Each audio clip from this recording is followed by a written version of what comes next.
तृतीय वार्षिक उत्सव उत्कल मीडिया सांबादिक संघर ये तृतीय वार्षिक उत्सव अवसर में सकाल कार्यक्रम आरंभ कर रायगड़ा सहर में समस्त बरपुत्र मान पुष्पमाल्य अर्पण कर मुख्य अतिथि भाव जोगदे स्थानीय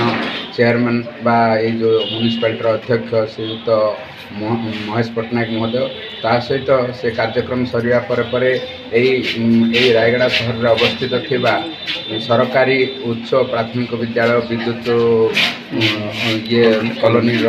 उच्च प्राथमिक विद्यालय होता वक्तृता प्रतियोगिता आज किसी उपदेश प्रदान करा छात्र छात्री मानपर जो छात्र छात्री मैंने अंशग्रहण प्रतियोगिता प्रथम द्वितीय तृतीय पाई से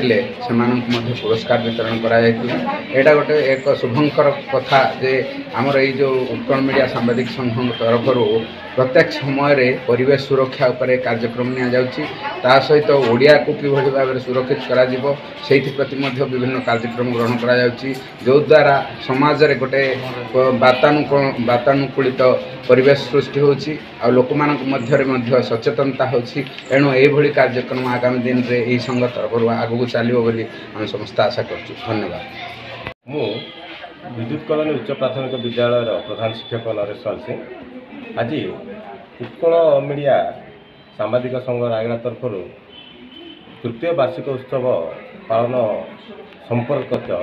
यही विद्यालय रे एक डिबेट कंपटीशन करा जायतिला। यही डिबेट कंपटीशन यही विद्यालय षष्ठ सप्तम और अष्टम श्रेणी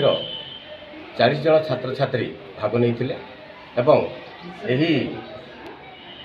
डिबेट कंपटीशन विषय वस्तु थिला सुस्थ समाज गठन पाई सुस्थ परिवेश जरूरी एवं शरीर गठन परिवेशर सुरक्षा अत्यंत आवश्यक। यही विषय रे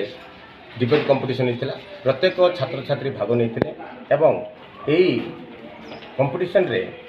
प्रथम स्थान अधिकार करते अष्टम श्रेणी सुजिता वार्ता, द्वितीय स्थान अधिकार करते अष्टम श्रेणी नंदबिका एवं तृतीय स्थान अधिकार 2 जन करते प्रत्युषा रावल सप्तम श्रेणी एवं इप्सिता बेनिया षष्ठ श्रेणी यही भाव से उत्कल मीडिया सांबादिक संघ तरफ सर्टिफिकेट एवं प्राइज दिया प्रत्येक कंपटीशन भाग नहीं प्रत्येक छात्र छात्री को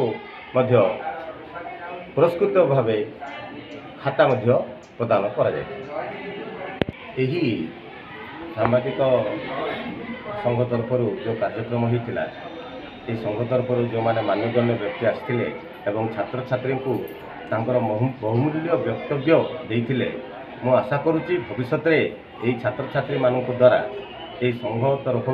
जो सब वक्तव्य दि जाता से निश्चय साफल्य हम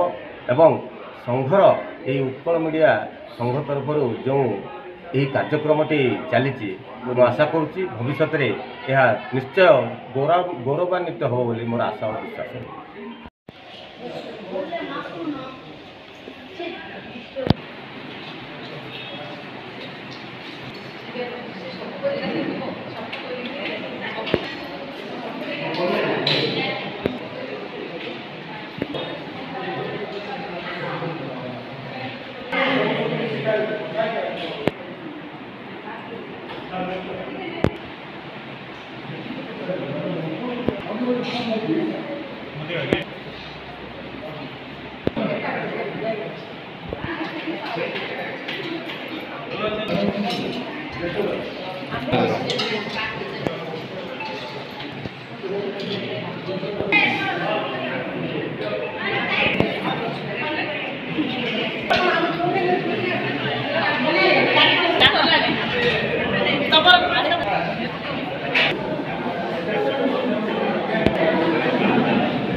ଆଜ୍ଞା